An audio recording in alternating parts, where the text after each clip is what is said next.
Welcome back to Crash Course HD. Today we will discuss the 7-Year War, the causes, major events, and effects. To get started, here's a little background on the causes. Because of the commercial and imperial rivalry between Britain and France, there was a big competition for trade routes and colonies. Even though the war started in 1754 and ended in 1763, which is 9 years, it's still called the 7 Years' War. This war was mainly fought between the British and the French. Some of the British soldiers were actually American, and both the British and the French had Native Americans fighting for them. In India, the fighting occurred between different groups of Indians, British and French. The Persians were fighting the French, and the British were fighting the Austrians. Winston Churchill called it the First World War because it took place all over the globe. Europe was affected, as well as the continental US, the Caribbean Sea, and most of Africa and India. So why was this such a big war? Land. British colonies wanted to expand their territories and go further west than the 13 colonies, but the French had occupied that land. The war wasn't about land, but it was about trade, because the British wanted to travel farther west to allow for more colonies. The British benefited from the exportation of raw materials from the Americas and the importation of tea and more British goods. So more colonists meant more trade, which meant more wealth, which meant that Britain was making a lot of money. But the French realized that the British Atlantic maritime trade was making Britain so wealthy that the French were scared Britain would then come for their valuable colonies, even though the French colonies were in the Caribbean and were mostly made up of slave-based sugar plantations. The battles started in southwestern Pennsylvania, so the British sent over some British troops. Most of the fighting was done by the American colonists. In May of 1754, George Washington was rumored to have started the shooting in the Battle of Fort Necessity. He was captured and released immediately. Jumping a few years ahead, New York and Canada were the locations for many of the battles.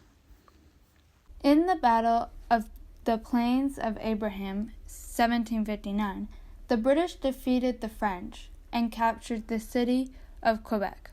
Both the British commander General Wolfe and the French commander General Montcalm were killed in this battle. Down south in the Caribbean, the French and British were fighting over sugar colonies. Most of these battles were naval battles, and later on, in 1761, the Spanish got involved because they had their sugar plantations in those colonies to protect. Meanwhile, in West Africa, it was caught up in the middle of global military control.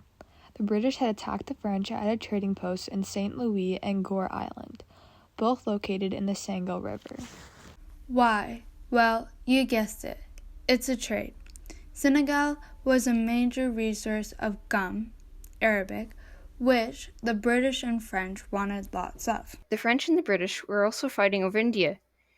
Since the Indian kings and princes were always fighting for more territory, they often looked to the Europeans for help. One of the most notorious Indian battles was the Battle of the Black Hole of Calcutta.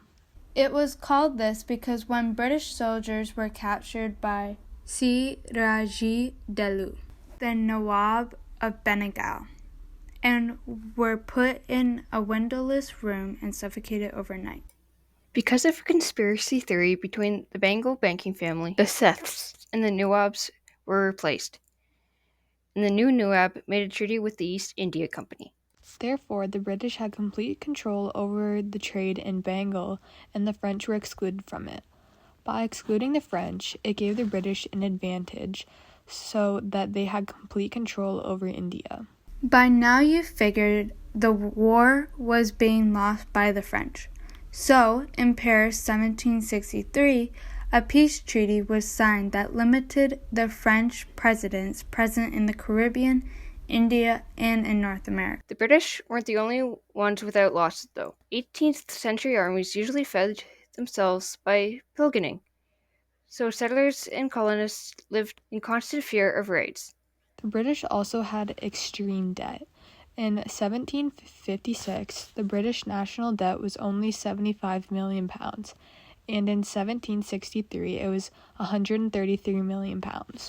Someone had to pay for all this debt, and the British made the American colonists pay for it.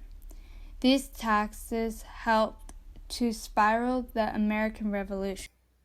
So, in the end, the British lost its first empire since it was a global war, but it also looked like the beginning of Britain's second empire in India.